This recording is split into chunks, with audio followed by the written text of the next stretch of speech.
Who drafted Trey Lance? Was it Kyle? That's a great question, and we've heard a lot of different takes on it. Kyle Shanahan being talked into drafting Trey Lance and whatnot. Because I won't act like I'm this guy with all kind of sources or anything like that. But I have no idea.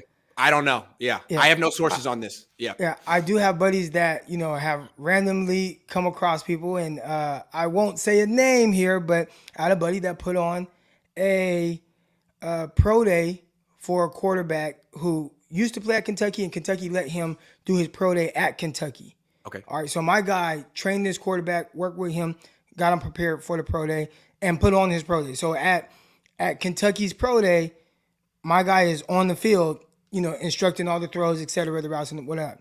We also had a conversation with the offensive coordinator over there at Kentucky. Oh, yeah. Which happens to be Rich Scangarillo.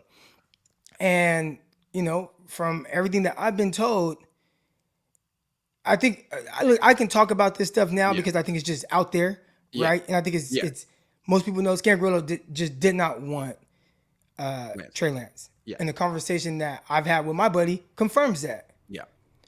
But the part that was very intriguing to me, and this is kind of why I'm setting this up, there were people that actually tried to talk Kyle Shanahan out of drafting Trey Lance. And that was his guy. Wow. So as far as Kyle being talked into it, again, at what point, I don't know. I mean, people don't think about this part of it, right? But like coaches, they don't sit there throughout the year and watch all these prospects and just, I'm just watching film. I'm a head coach of the 49ers, but I'm watching film on all these prospects, right? No. Like that's not going on at all. It's not until the offseason they start diving into, they get a list of guys and they start watching things, right? And I think right away it was very clear that Mac Jones was able to do a lot of the things that Kyle Shanahan probably would like. And I think Lance grew on him. Right. So I think along the lines or along, that time frame of the draft and whatnot, maybe somebody would say, hey, check out this kid from North Dakota State. He's probably not on your radar at all because he didn't even play last season. Right. And he plays at North Dakota State. So you probably never heard of him. But take a look at him. Yeah. And I think whereas you probably see Mac Jones on television because he was in the national championship. We just watched him in the national championship playoffs. Yeah. So you know that. You know who Mac Jones is. But you don't know who Trey Lance is. Yeah. And I think there's a scenario where he saw Trey Lance, he watched it, he saw some things that he really liked, some things where it's like, oh, okay, I can improve on this, or he needs to improve on these different things.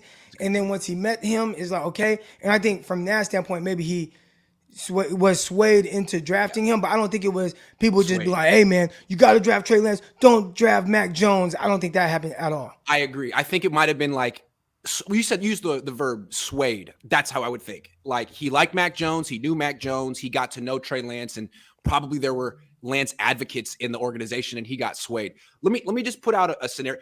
Do you know why I'm asking you this question? Do you know what makes me ask you this question? No. I mean, just the fact that how Kyle used Trey this year. Gotcha. You know what I'm saying? Gotcha. It's like that. It's like makes me think, ooh, did you really want Trey? Because you were pretty reckless with how you used him. So let me go back. And this is just why I'm putting pieces together. I don't know anything. 2020, they just lose the Super Bowl. Tom Brady inquires. They're like, nah, we don't want you. So then Brady wins the Super Bowl. Jimmy gets hurt. Rough year. They're embarrassed. What do?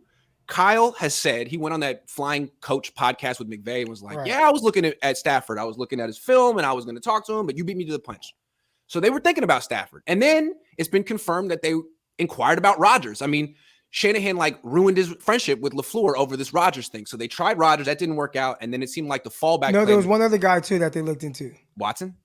Deshaun Watson. Okay. Yeah. So there were 3 vets that they were looking into. None of them worked out. And then the fallback was a rookie. So they trade up and they don't even know who they want yet. And it's been reported it was Mac and Trey. And there was so much blowback. First of all, the reporters that know Kyle the best said Mac the loudest. There was so much blowback from the fan base and me. It just felt like, is it possible? I wonder, did Jed go to have a big meeting and was like, look, we're not going to do Mac. I don't know. We're not going to do Mac. Is there anyone else we like as much as Mac? And Kyle's like, yeah, I like Trey. It just kind of feels like someone's like, was it Adam Peters that liked Trey Lance? Was it Jed? You said swayed. It feels like Kyle almost got talked into it and then lost confidence in it. Just the way he used Trey didn't strike me as someone who was ever 100% all in with that? The way Harbaugh was with Kaepernick, for example. I don't know. I don't know. It's tough. I mean, I definitely could see that being the case, but it's tough. To me, it feels like you watch the 49ers, you watch how the 49ers have lost some of these playoff games, right? When you get to the biggest moments and what Jimmy Garoppolo is capable of doing and what he's not. And I think what he is a solid quarterback. You're going to win games with him, but you also understand that he has these different limitations. And it looked to me like a coach who eventually wanted to be able to overcome that. Like, do I always have to be perfect? Right. Or even if let's say I feel like I am perfect, but maybe this guy can't do everything I want him to do, can I find someone that can expand on the things that we currently do now? And I do believe, and I think even Trey Lance has been able to show that. Now, is it consistent? No, and I think that's the part of the game he has to work towards. But even in the short time we've seen him play, he has done everything that showed you, hey, this is why you draft me. Right? I can move. I can make plays with my legs. I'm throwing the ball down the field. I'm throwing outside the numbers. I'm doing these things, make the special layer throw. The inconsistent part is what drives people crazy. And maybe it could drive Kyle Shanahan crazy, but you can work towards that. But at least you know he has the ability. When you watch Jimmy Garoppolo, those type of things, it's kind of a struggle on top of not being the most – I know the numbers say he's like super efficient, like as far as like completion percentage. But when you just watch him, like there's a lot of these like weird misses, overthrows, and then every quarterback has misses, but do you have the ability to overcome those misses? And then that's the tough spot. So I think it was more so of just trying to can I figure out a way to get better from there? And there's a risk with that. When Kyle and the Niners drafted Trey, I think a lot of people were excited because they thought, okay, this is Kyle's guy, and this represents a change in offensive philosophy, to your point. He doesn't just want a quarterback who can execute a system. He wants a quarterback who can go above and beyond, and that's why they didn't take Mac, because Mac is just another system quarterback who can execute it very well. Again, after watching Trey, do I feel like he really wanted to change his system? I mean, I was thinking that Trey was brought in here to push the ball down the field like they did in Atlanta, not to run 13 times a game like Tim Tebow. But that's what he ended up doing. And they had some downfield throws, but he never actually attempted a pass to Danny Gray. To me, it's a little strange. I think what you said, that offensive philosophy shift that we were all expecting, I'm not sure it happened. And now they're back to Jimmy G.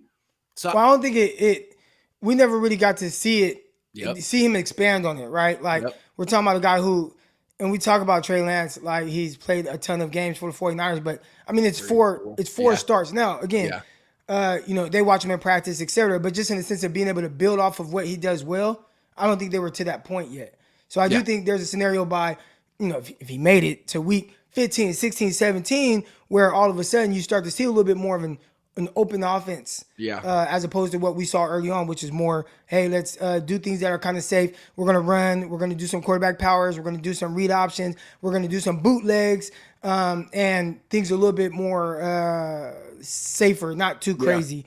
But I just think that's where he kind of was in his development. You think it's possible that he called such a run-heavy game plan against Seattle because he thought it was going to rain harder? I don't know, because they were throwing more in Chicago.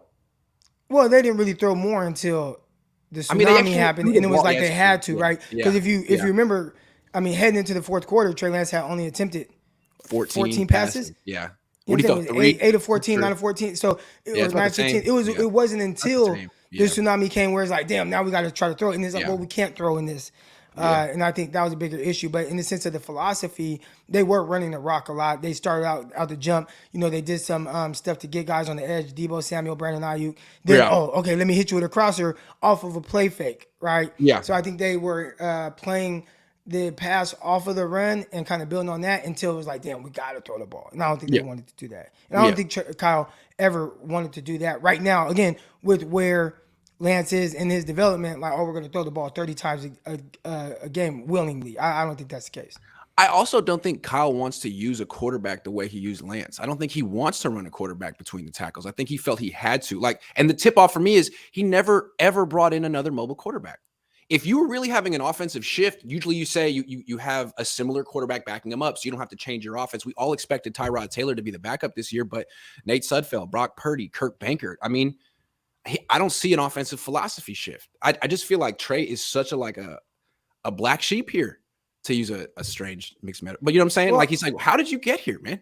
I think he's viewed more like, and we say these different names and throw out these different guys, but if you kind of look at Dak Prescott and how he's utilized with the Dallas Cowboys, he has similar mobility, right? Not the fastest of guys, but he can make a play with his legs here and there. But, Dak Prescott, he's a passing, he's going to throw the ball. But if you look at Dak Prescott early on with the Dallas Cowboys, or even if you go back to Mississippi State, he ran the ball more than early on. Remember, they just relied that rookie year heavily on no doubt Ezekiel Elliott. We are handing the ball off to Ezekiel Elliott 40 times a game if we can. And they gradually kind of built on that to where now, Dak Prescott is somebody who can, if he throws the ball 40 times, you're still comfortable with that. But that wasn't Dak early on, whether it was year one or even year two. It was much more efficient year one. Year two, he lost Ezekiel Elliott. He had some injuries to the offensive line, Tyron Smith, some of those guys, and you saw a dip in his production and his play.